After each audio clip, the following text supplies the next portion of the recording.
Hello বন্ধুরা, সবাই কেমন আছো? আজকে তোমাদের জন্য আরেকটি নতুন রেসিপি নিয়ে এসেছি। বিট রান্নার একদমই নতুন একটা উপায়ে নিয়ে এসেছি। ভিডিওটি স্কিপ না করে সম্পূর্ণ দেখতে থাকো। চলো তাহলে শুরু করি।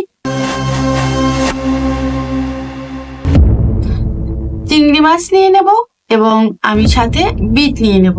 বিট অনেক উপকারী একটি সবজি, এটি বিভিন্ন ভাবে খেয়ে থাকে। আজকে আমি একটি দুর্দান্ত রেসিপি দেখাবো, সবাই স্কিপ না করে সম্পূর্ণ দেখতে থাকো। এর জন্য আমি একটি প্যানে সরিষার তেল দিয়ে দিয়েছি। এরপরে দিয়ে দিলাম ফোড়ন হিসেবে শুকনো লঙ্কা। শুকনো লঙ্কাটাকে আমি সুন্দরভাবে ভেজে নিয়েছি। তার ভিতরে দিয়ে দিলাম কিছুটা পরিমাণে সর্ষে, দিয়ে আমি সিদ্ধ করে রাখা বিটগুলোকে এর ভিতরে আস্তে আস্তে করে ছেড়ে দিয়েছি। বিটটা খুবই উপকারী, ভিডিওটি স্কিপ না করে সম্পূর্ণ দেখার অনুরোধ রইল। বিট যে কোনো ভাবে খেয়ে থাকলে শরীর এবং স্বাস্থ্যের জন্য দুটোই উপকারী। আমি এটাকে এভাবে ভেজে নেব চিংড়ি মাছ দিয়ে। দেখো অল্প খরচে এবং অল্প সময়ে কিভাবে দুর্দান্ত টেস্টি সুস্বাদু খাবার তৈরি করে নিচ্ছি। যারা একদমই নতুন দেখছো অবশ্যই চ্যানেলটিকে ভিডিও দেখে সাবস্ক্রাইব করে পাশে থাকা বেল আইকন অন করে রাখবে, সহজে তোমার কাছে এরকম শর্টকাট ভিডিও তোমার কাছে পৌঁছে যায়। এরপরে এটাকে নাড়িয়ে চাড়িয়ে আমি দিয়ে দিলাম লবণটা। বন্ধুরা অবশ্যই কমেন্ট করতে ভুলবে না যদি তোমাদের ভিডিওটি কোনো মাত্র ভালো লেগে থাকে। আমি লবণটা দিয়ে আর ফোড়নটা আগিয়ে দিয়ে দিয়েছি। এভাবে আস্তে আস্তে কিন্তু নেড়েচেড়ে আমি এটাকে সুন্দরভাবে ভেজে নেব। জাস্ট এটা আমার যখন ভাজা হয়ে আসবে প্রায় শেষের দিকে, তখনই আমি এর ভিতরে চিংড়ি মাছগুলোকে দিয়ে দেব। চিংড়ি মাছগুলো আগেই আমি সাঁতাল দিয়ে রেখেছিলাম। বন্ধুরা পাশে আমি আরেকটু পরিমাণে সরিষার তেল দিয়ে দিচ্ছি। দেখো কতটা পরিমাণ তেল লেগেছে, সামান্য পরিমাণ তেল দিয়ে কিন্তু আমি এটাকে তৈরি করে নিয়েছি।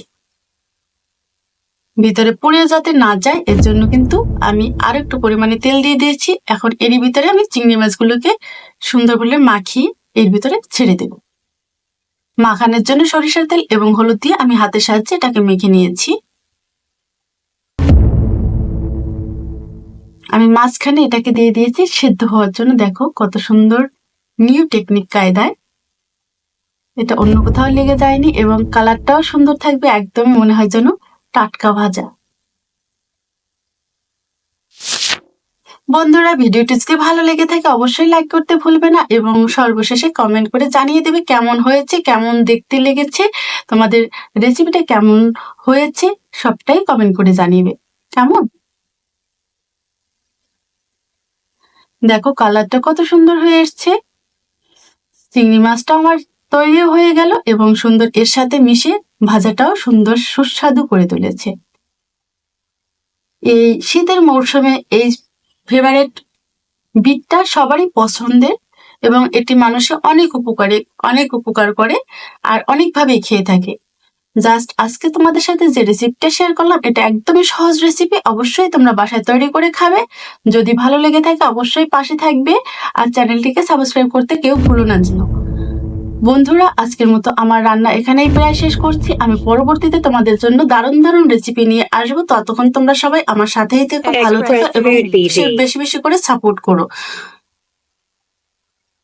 তোমাদের ভালোবাসা পেয়ে থাকলে আমি এরকম নিত্য নতুন ভালো ভালো রেসিপি তোমাদের জন্য নিয়ে আসবো।